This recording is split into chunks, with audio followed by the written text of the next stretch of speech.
Hello बच्चों, आज आपकी बायो वाली दीदी आपको पढ़ाएगी एक और इम्पॉर्टेंट टॉपिक जो आपको हेल्प करेगा यूपी बोर्ड में, सीबीएसई बोर्ड में, नीट एग्ज़ाम में। आज के टॉपिक का नेम है female reproduction, organ and pollination. चलिए स्टार्ट करते हैं अपना टॉपिक।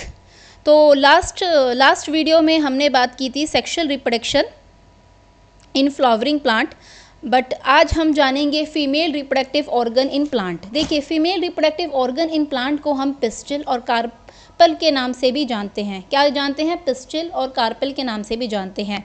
जैसे कि हमने अपनी प्रीवियस वीडियो के अंदर देखा था कि हमारे पास गायनोशियम एक वॉल होता है जो फीमेल रिप्रोडक्टिव ऑर्गन की तरह एक्ट करता है।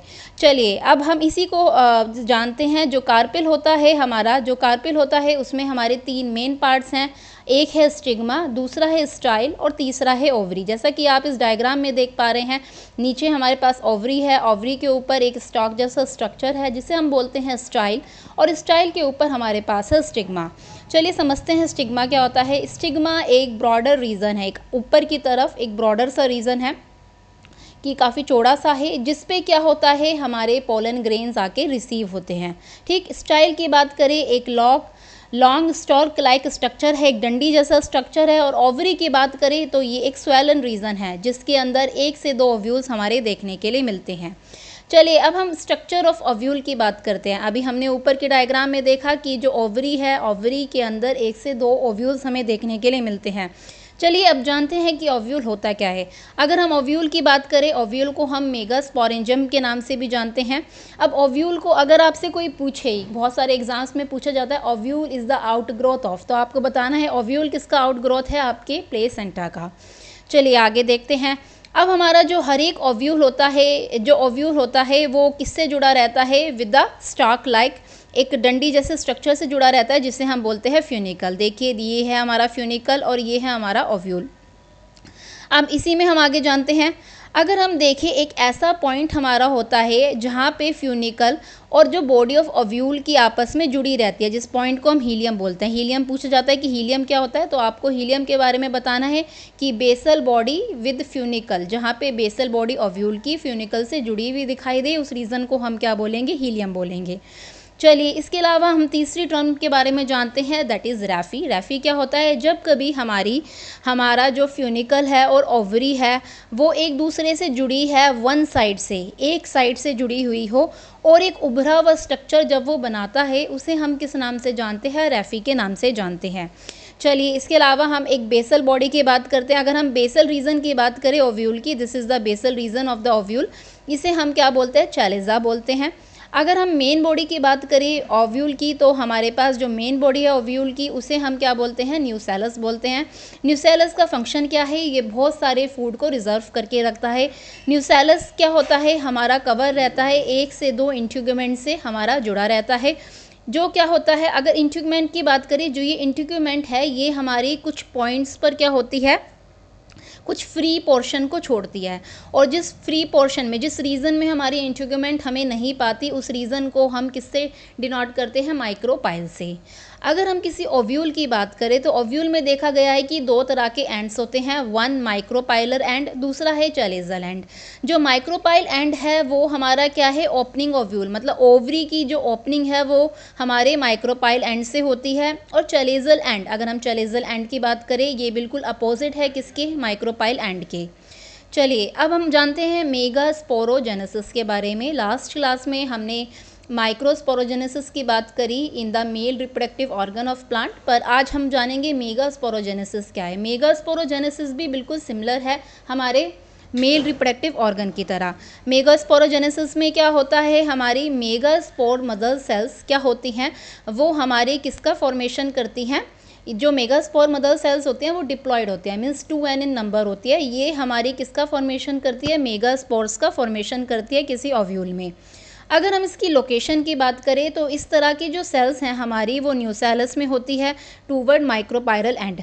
माइक्रोपाइल एंड पर जो हमारा न्यूसेलस है, ये न्यूसेलस है, इसमें माइक्रोपाइरल एंड है, यहाँ पे ये सेल्स होती हैं। जो ये सेल्स होती हैं ये डिफ्रेंशिएट करना शुरू करती है और किसका फॉर्मेशन करती है, मेगास्पोर मदर सेल्स का। फिर इन्हीं मेगास्पोर मदर सेल्स हमारी मियोसिस में जाती है और जब ये मियोसिस में जाती है तो उसके बाद ये फर्दर डिफ्रेंशिएट हो जाती है 4 तरह की, किसका फॉर्मेशन करती है, 4 हैप्लॉइड मेगास्पोर सेल्स को फॉर्म करती हैं। और ये सब की सब कैसे अरेंज होती है, एक लीनियर टेट्राड्स की फॉर्म में। टेट्राड्स क्या है, 4 सेल्स के ग्रुप को हम टेट्राड्स बोल रहे हैं, तो एक लीनियर पैटर्न में ये अरेंज हो जाती है। ठीक, जैसे कि आप इस फ्लो चार्ट में देख सकते हैं कि ये है हमारी मेगास्पोर मदर सेल्स, फिर इसमें मियोसिस होता है, 4 मेगास्पोर्स का फॉर्मेशन होता है। अब आगे के बारे में देखिए, फिर हमने बताया फिर उसके बाद होता क्या है, इसमें से जो 4 मेगास्पोर सेल्स हमारी बनी है उसमें से हमारी 3 मेगास्पोर सेल्स डीजनरेट हो जाती है, मतलब वो ख़त्म हो जाती है, सिर्फ एक ही हमारी फंक्शनल मेगास्पोर सेल रह जाती है जो फर्दर किसका फॉर्मेशन करेगी, एम्ब्रियो सैक का।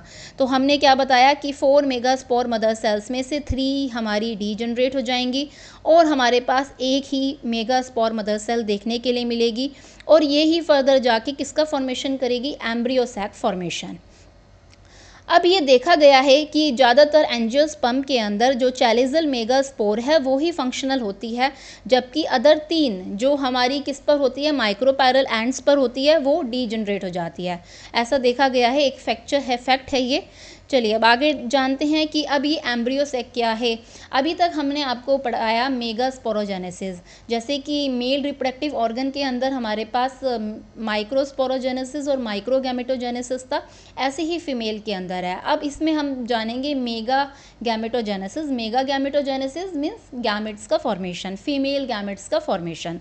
चलिए अगर हम इसकी डेवलपमेंट की बात करें, एक नॉर्मल एम्ब्रियो सैक की स्टडी किसके द्वारा करी गई थी, स्ट्रेसा बर्गर के द्वारा डिस्कवरी की गई थी। किसमें की गई थी, पॉलीगोनम स्पीसीज के अंदर की गई थी। अगर हम एम्ब्रियो सैक की बात करें, जो ये एम्ब्रियो सैक है ये डेवलप होता है 1 मेगास्पोर से, मतलब अभी मैंने ऊपर आपको बताया कि एक ही फंक्शनल मेगास्पोर हमारी बच जाती है जो फॉर्मेशन करेगी किसका, एम्ब्रियो सैक का।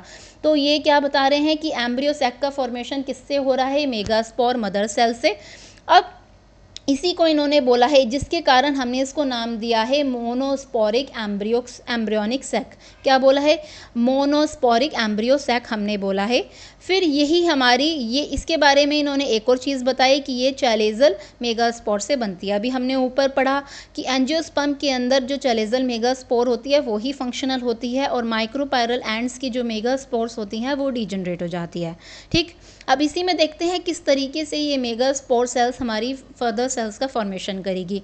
अब होता क्या है, जो हमारी फंक्शनल मेगास्पोर सेल बची है अब वो क्या होंगी, उसमें 3 तरह के मायोटिक डिवीज़न होंगे, मींस उसके अंदर 3 डिवीजन्स होंगे, मायोटिक डिवीजन्स, और जिसके कारण वो 8 सेल्स का फॉर्मेशन करेगी। किससे, 8 सेल बनाएंगी। अब यही एम्ब्रियो सैक हमारी कैसी स्ट्रक्चर बनाएगी, 7 सेल एंड 8 न्यूक्लिएटेड 1।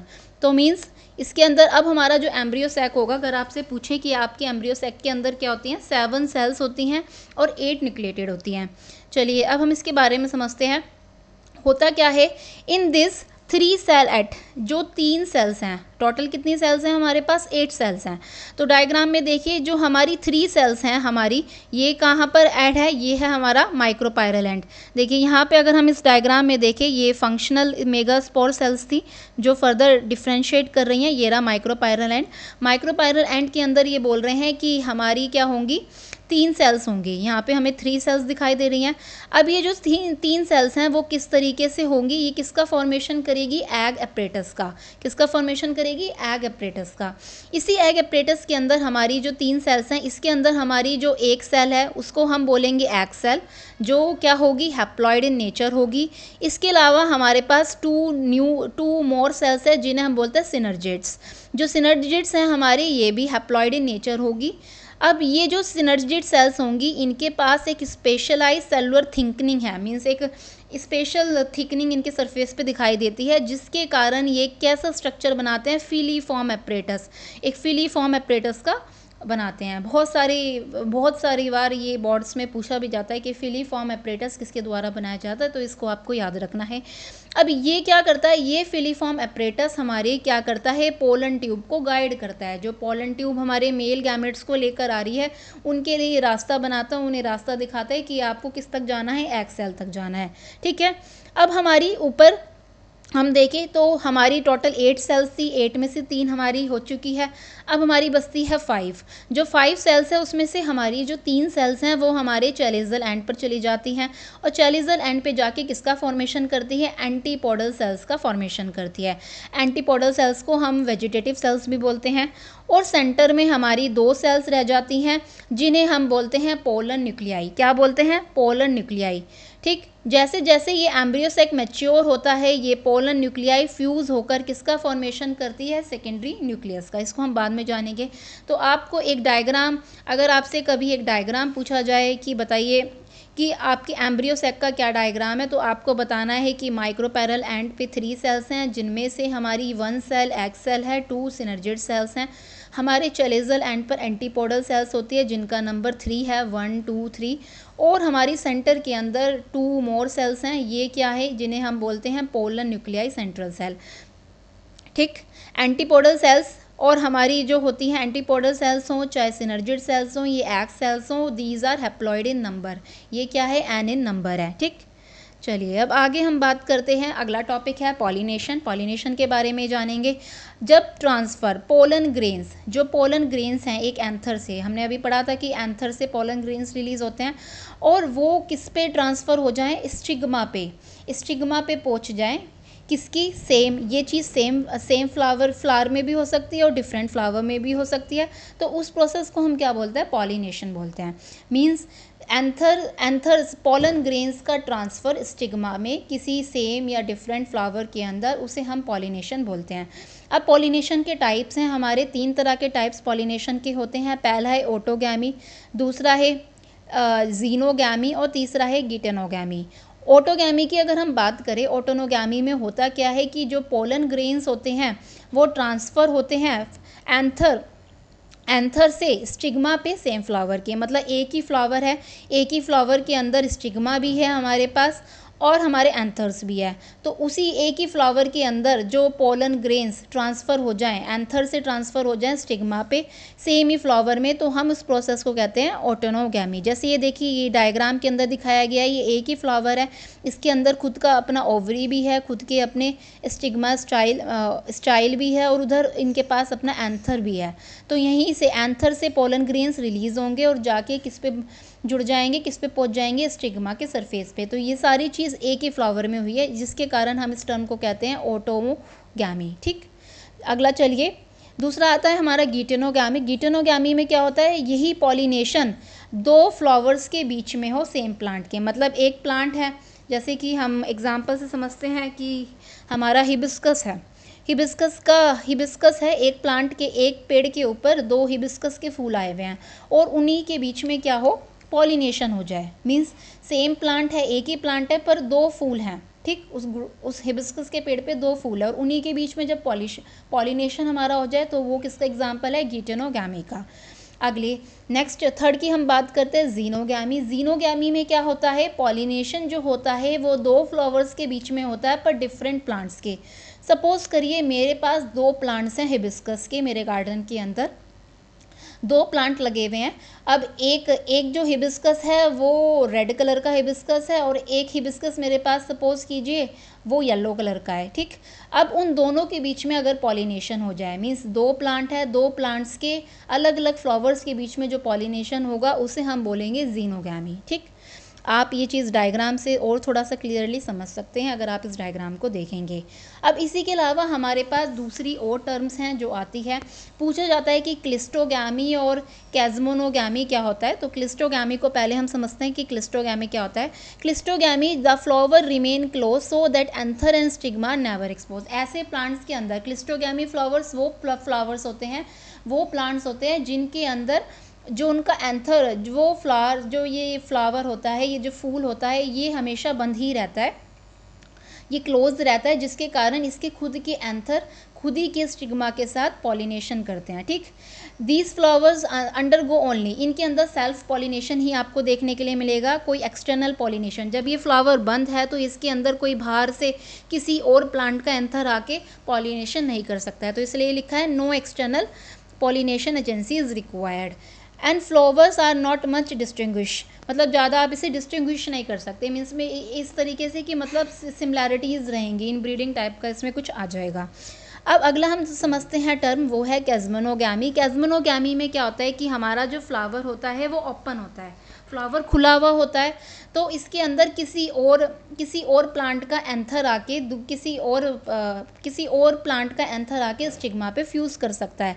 तो ऐसे फ्लावर्स जो होते हैं वो सेल्फ पॉलिनेशन में भी जा सकते हैं, क्रॉस में, मतलब इसमें सेल्फ पॉलिनेशन भी हो सकता है कि खुद का एंथर खुद के स्टिग्मा के साथ फ्यूज़ हो जाए, या फिर ऐसा भी हो सकता है कि किसी और फ्लावर का एंथर आके स्टिग्मा पे बाइंड कर जाए।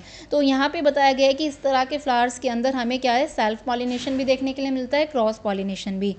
इसके अंदर हमें क्या होती है, एक पॉलिनेटिक एजेंसी की रिक्वायरमेंट होती है, मीन्स एक एजेंट चाहिए होता है जो इस पॉलिनेशन को कराए, ठीक। अब हमारा कुछ एक्सेप्शन भी है, कुछ प्लांट्स हैं हमारे जैसे कि वॉयला, ऑक्सैलिस, कॉमेलिनिया, ये हमारे क्या है, कुछ ऐसे प्लांट्स हैं जो हमारा क्या करता है, क्या हमारे क्लिस्टोगैमस भी है और कैज़मोनोगैमस भी देखने के लिए मिले हैं, ठीक। चलिए अगला टॉपिक करते हैं। अब मैंने अभी आपको बात करी कि सेल्फ पॉलिनेशन, क्रॉस पॉलिनेशन, पर एग्जैक्टली होता क्या है सेल्फ पॉलिनेशन और क्रॉस पॉलिनेशन, वो हम जानते हैं। तो सेल्फ पॉलिनेशन में क्या होगा, pollen grains are transfer from anther to stigma of same flower, same ही फ्लावर के एंथर और स्टिग्मा आपस में क्या होंगे, ट्रांसफ़र करेंगे, ठीक। उनके बीच में क्या होगा, सेम ही फ्लावर के एंथर्स आके खुद की ही स्टिग्मा पे बैठ के पॉलिनेशन के स्टेप को करेंगे, जबकि क्रॉस में क्या होगा कि डिफरेंट के कर सकते हैं, ठीक।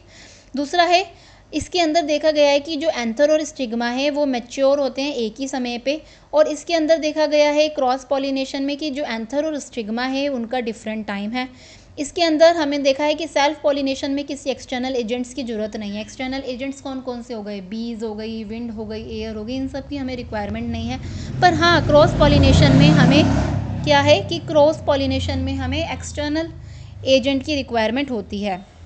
सेल्फ पॉलिनेशन जो है वो हमारे लिए इकोनॉमिकली इम्पॉर्टेंट होता है, और अगर हम बात करें क्रॉस पॉलिनेशन की तो ये इकोनॉमिकली इतना भी इम्पॉर्टेंट नहीं है हमारे लिए। इसके बाकी डिफरेंसेस इस पीडीएफ में अंदर दिए गए। हाँ, सबसे इम्पॉर्टेंट पॉइंट ये है कि इसके अंदर ये एक प्योर लाइन प्लांट्स को फॉर्म करेगा, मतलब जितने भी प्लांट्स होंगे वो होमोजाइगस होंगे, एक जैसे बनेंगे।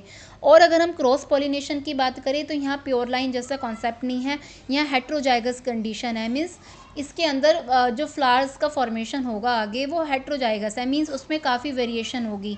वेरिएशन कैसे हो सकती है, कलर की हो सकती है, और स्ट्रक्चरल चेंजेस आ सकते हैं। वो क्यों आ रहे हैं, क्योंकि यहाँ पे क्रॉस पॉलिनेशन देखने के लिए मिल रहा है। अब हम एजेंट्स की बात करते हैं जो क्रॉस पॉलिनेशन को कराते हैं।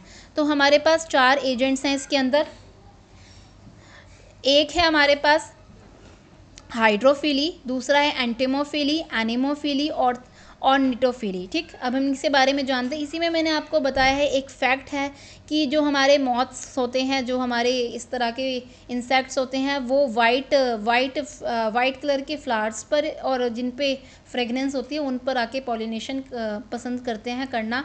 और वास्प क्या है, ततैया, वो हमारा क्या करता है, ऑर्किड्स पे आके करना पसंद करते हैं। अब हम जानते हैं अलग अलग टाइप्स के एजेंट्स जो क्रॉस पॉलिनेशन को प्रमोट करते हैं। सबसे पहले है एंटिमोफिली। एंटिमोफिली मतलब जिसके अंदर जो पॉलिनेशन है इंसेक्ट के द्वारा हो। आपने कभी अपनी डेली लाइफ में देखा होगा कि आपके जो प्लांट्स होंगे घर के अंदर या गार्डन में, तो आप देखते हैं कि बहुत सारे इंसेक्ट जैसे कि हनी बीज वगैरह उन पे बैठी रहती है। तो जब वो बैठती हैं तो वो क्या करती हैं, वो 2 तरह के काम करती हैं। एक तो वो पॉलिनेशन कराती हैं जो प्लांट के लिए बेनिफिशियल है, दूसरा वो अपना फूड वहाँ से ऑब्टेन कर रही होती हैं।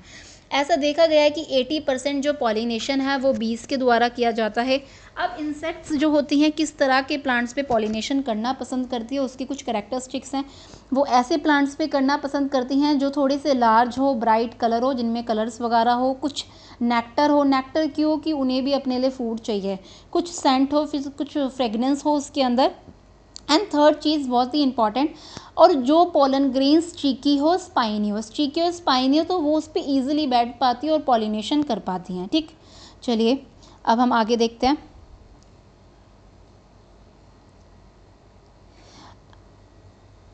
अगर हम नेक्स्ट की बात करते हैं, दूसरा है हमारा एनिमोफिली। एनिमोफिली की बात करते हैं हम। एनिमोफिली के अंदर हमारा क्या होता है कि जो पॉलिनेशन होता है वो विंड की मदद से होता है, विंड की मदद से होता है हमारा इसके अंदर,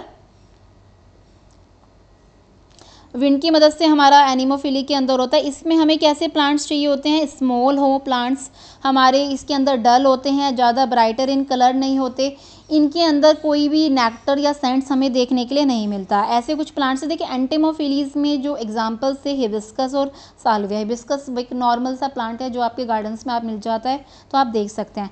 एनिमोफिली में क्या हो रहा है कि पॉलिनेशन जो हो रहा है वो हवा की मदद से हो रहा है, विंड के कारण हो रहा है। जब विंड के कारण हो रहा है तो कोई ब्राइटर कलर, उसमें फ्रेगनेंस है या नहीं है, नेक्टर है या नहीं है, उनसे उन्हें उस चीज़ से नहीं फ़र्क पड़ता है। ठीक, हाँ, पर एक इम्पॉर्टेंट पॉइंट है कि स्टैमन क्या हो, लंबा सा हो, तो वो उस पर हैंग ओवर कर पाएँ। ठीक, तो स्टैमन्स हमारे लंबे होते हैं, तो जिसके कारण विंड पॉलिनेशन हमारा पॉसिबल है। ये हमारा किस किस में देखने के लिए मिलता है, मेज़ में, ग्रास में एंड वीड्स में। चलिए अगली थर्ड पे हम बात करते हैं हाइड्रोफिली। हाइड्रोफिली जो है पॉलिनेशन हमारा किससे होता है, वाटर से होता है। मीन्स पानी की मदद से जो पॉलिनेशन हो रहा है उसे हम हाइड्रोफिली कहेंगे। ये हमारा जो इसमें होता है, ये हाइड्रोफिली फ्लावर्स की क्या करेक्टरिस्टिक्स है कि पोलन ग्रेन्स काफ़ी ज़्यादा नंबर में हो। ठीक, और दूसरी बात है पोलन ग्रेन्स की, अगर हम इसकी बात करें तो हमारे पास एग्जांपल के लिए है वेलिसिनेरिया। वेनिसिलेरिया एक प्लांट है, पर इसके अंदर देखा गया है कि जो हमारा पॉलिनेशन होता है वो आउटसाइड द वाटर होता है। ये मैं अभी आपको आगे बताऊंगी। तो अभी आप जानिए कि हाइड्रोफिली का सिंपल सा मतलब है कि वाटर से पॉलिनेशन हो। इसके कुछ पॉइंट्स है, ये आप रीड कर सकते हैं इस PDF से जो मैं अभी आपको दूंगी। और अब लास्ट में हम बात करते हैं ऑर्निटोफिलो की। ऑर्निटोफिली में क्या होता है कि बर्ड्स के द्वारा पॉलिनेशन होता है। आपने कई बार देखा होगा कि बहुत सारी बर्ड्स वगैरह भी हमारे गार्डन्स में जो प्लांट्स होते हैं उन पर आते हैं। तो वो उसमें क्यों आते हैं, वे अपने लिए फूड ऑब्टेन करने भी आते हैं, साथ के साथ वो पॉलिनेशन में मदद करती हैं। तो जब वे पॉलिनेशन करती है तो इस तरह के उसमें हमारी जो कंडीशंस होती है कि हमारा जो कोरोला है वो ट्यूब लाइक हो। मीन्स कोरोला कौन सा रीजन हो गया, सेपल वाला, सॉरी पेटल वाला, जो हमारा कलरफुल रीजन होता है दैट इज़ कोलोरा। तो वो क्या हो, एक ट्यूब जैसे स्ट्रक्चर में हो, तो वे आसानी से इस चीज़ को कर पाए। इसका एग्जांपल्स है जिन प्लांट्स में इस तरह की चीज़ देखने के लिए मिलती है, हमारे पास कैना, बिग्नोनिया, ये हमारे कुछ प्लांट्स हैं। चलिए अब हम आगे की तरफ देखते हैं। या इसी में हम हाइड्रोफिलीज़ में एक पॉइंट है कि हाइड्रोफिलीज़ के अंदर अगर आप देखें तो हमारे जितने भी एक्यूटिक प्लांट्स हैं, ऐसा नहीं है कि जितने भी एक्यूटिक प्लांट्स हैं वो हाइड्रोफिलस की कैटेगरी में आए। ठीक है, कुछ हाइड्रोफिलस हमारे जो होते हैं इनसाइड द वाटर भी होते हैं। मीन्स कुछ के अंदर जो पॉलिनेशन होता है वो पानी के अंदर भी होता है, कुछ के अंदर पॉलिनेशन बाहर की तरफ भी होता है। जिनके अंदर पॉलिनेशन पानी के अंदर हो, ऐसी कंडीशन के लिए हम टर्म यूज़ करते हैं हाइपोहाइड्रोफिली। हाइपोहाइड्रोफिली, और ये हमारा जॉस्टेरा प्लांट है जिसके अंदर इस तरीके का पॉलिनेशन हमें दिखाई देता है। अगर हम बात करें हमारे ऐसे प्लांट्स की जिनके अंदर पॉलिनेशन पानी के आउटसाइड हो, मींस बाहर की तरफ हो, अगर हमें देखना है बाहर की तरफ, तो बाहर की तरफ हमारा एग्जांपल है वेनिसिलेनिया, जो मैंने अभी ऊपर आपको PDF में लिखवाया था। वेनिसिलेनिया, अगर आप NCERT की बुक देखें तो उसमें एक डायग्राम गिवन है, उससे आप इस चीज़ को और बेहतर तरीके से समझ सकते हैं। चलिए अब हम इसके अलावा कुछ आउट ब्रीडिंग डिवाइसेस समझते हैं कि अलग अलग तरह के हमारे कुछ रीजंस हैं जिससे हम जो प्लांट है वो सेल्फ पॉलिनेशन से अपने आप को बचाता है और क्रॉस पॉलिनेशन भी होता है। चलिए इस चीज़ को समझते हैं। सबसे पहले हमारे पास है यूनिसेक्सुअलिटी। यूनिसेक्सुअलिटी क्या है, formation of unisexual plant. Means unisexual मतलब क्रॉस ब्रीडिंग से बचाने का तरीका है कि सेल्फ पॉलिनेशन, यूनिसेक्सुअल प्लांट्स का वो फॉर्मेशन कर रहे हैं। ठीक, अब इसी में हम अगला समझते हैं, दूसरा है डिक्नोगैमी। डिक्नोगैमी में क्या होता है कि हमारे जो 2 सेक्सेस होते हैं वो मैच्योर करते हैं, उनकी जो मैच्योरिंग टाइम है डिफरेंट टाइमिंग्स है, तो ये हमारा किससे प्रमोट करेगा, क्रॉस पॉलिनेशन को। क्रॉस पॉलिनेशन में मैंने बताया था कि जो हमारे मेल एंड फीमेल्स होते हैं वो डिफरेंट टाइम पे मैच्योर होते हैं, तो ये डिक्नोगैमी जैसे अगर कहीं पे डिक्नोगैमी जैसा प्रोसेस है तो वो क्रॉस पॉलिनेशन को प्रमोट करेगा। ठीक, और यूनिसेक्सुअल फ्लावर्स भी हमारे क्रॉस पॉलिनेशन को करते हैं। शायद मैंने वहाँ सेल्फ पॉलिनेशन बोला है, वो रॉन्ग है। क्रॉस पॉलिनेशन में यूनिसेक्सुअल मतलब एक प्लांट में एक ही मेल गैमेट प्रेजेंट होगा। जब एक ही होगा तो ऐसे प्लांट्स हमारे क्या करने की कोशिश करेंगे, क्रॉस पॉलिनेशन करने की कोशिश करेंगे। अब डिक्नोगैमी में अगर आपका एंथर मैच्योर हो जाए फर्स्ट, अगर आपका एंथर पहले ही मैच्योर हो गया तो हम उसके लिए टर्म यूज़ करेंगे प्रोटेंडरी। ऐसा हमारा किस किस प्लांट्स में देखने के लिए मिलता है, सनफ्लावर्स में एंड कॉटन प्लांट्स में। अगर हमारा gynoecium means male reproductive organ पहले मैच्योर हो जाए तो हम इसके लिए टर्म यूज़ करेंगे प्रोटोगाइनी। गायनी से समझ सकते हैं गायनोशियम, तो प्रोटोगाइनी। ऐसा हमारा किस में देखने के लिए मिलता है, फीकस में। इसके अलावा थर्ड टाइप है हमारा हेट्रोस्टाइला। इसके अंदर क्या होता है कि जो स्टाइल होती है उसकी लेंथ अलग अलग होती है, जिसके कारण हमारा क्रॉस पॉलिनेशन हमें देखने के लिए मिलता है, जैसे कि प्रूमिला। ठीक, सबसे इंपॉर्टेंट है अब अगला टर्म है सेल्फ इनकम्पैटिबिलिटी। सबसे ज़्यादा ये क्वेश्चन पूछा जाता है और इवन हायर क्लासेस में काफ़ी अच्छा इसके बारे में पूछा जाता है। Self incompatibility due to physiological और जेनेटिकल रीज़न। किसी फिजियोलॉजिकल मीन्स कुछ अपने जैसे कि केमिकल्स वगैरह होता है, कोई किसी रीज़न या जेनेटिकल रीजंस के कारण पोलन ग्रेन फेल हो जाता है, वो जर्मिनेट नहीं करता खुद के स्टिग्मा पे जब वो जर्मिनेट ना करे तो हम इस कंडीशन को बोलते हैं सेल्फ इनकम्पैटिबिलिटी। एग्जाम्पल है टी और मालवा। ठीक, तो इसी को अब हम समझेंगे। कॉन्टिन्यूस सेल्फ पॉलिनेशन क्या होता है कि अगर बार बार सेल्फ पॉलिनेशन हो तो हमारा जो इसके कारण है इनब्रीडिंग डिप्रेशन, मतलब ज़्यादा होमोजाइगसिटी वहाँ पर आ जाएगी। एक समय के बाद हो सकता है कि वो प्लांट एंड भी हो जाए। ठीक, तो इसलिए हम क्या करते हैं, हमने कुछ आउट ब्रीडिंग डिवाइसेस यूज़ करे। आउट ब्रीडिंग डिवाइसेस हमारी हेल्प करेंगे कि हम सेल्फ पॉलिनेशन, प्लांट्स के अंदर सेल्फ पॉलिनेशन की बजाय क्रॉस पॉलिनेशन कराएं। जब हम क्रॉस पॉलिनेशन कराएंगे तो उसमें हेट्रोजाइगस कंडीशन डेवलप होगी और वेरिएशंस आएंगे। ठीक, अगर हम बात करें, अब देखिए आगे यही बात लिखी है कि अगर हमारा डाइकोनोगैमी हो, सेल्फ इनकम्पैटिबिलिटी हो, हेट्रोस्टाइला हो, ये सब हमारे सेल्फ पॉलिनेशन से प्रिवेंट करता है। अब हम समझते हैं एग्जैक्ट सेल्फ इनकम्पैटिबिलिटी होती क्या है। द पिस्टल हैज़ एबिलिटी, हर एक पिस्टल मतलब फीमेल रिप्रोडक्टिव ऑर्गन के पास एक एबिलिटी होती है कि वो रिकॉग्नाइज करे पोलन को। Whether it is right type, क्या वो राइट टाइप का है या रॉन्ग टाइप का है। सपोज करो कि मैं दो एग्जाम्पल लेती हूँ, दो प्लांट्स लेती हूँ, वन रोज प्लांट है, एक हिबिस्कस प्लांट है। ठीक, हिबिस्कस प्लांट का स्टिग्मा है और मैं सोच रही हूँ कि जो रोज़ प्लांट है, रोज़ प्लांट का जो एंथर है, जो उसका एंथर है, मैं उसके साथ उसे फ्यूज़ करा दूँ, पर वो फ्यूज़न नहीं होगा, वो दोनों डिफरेंट वेरिएशन है।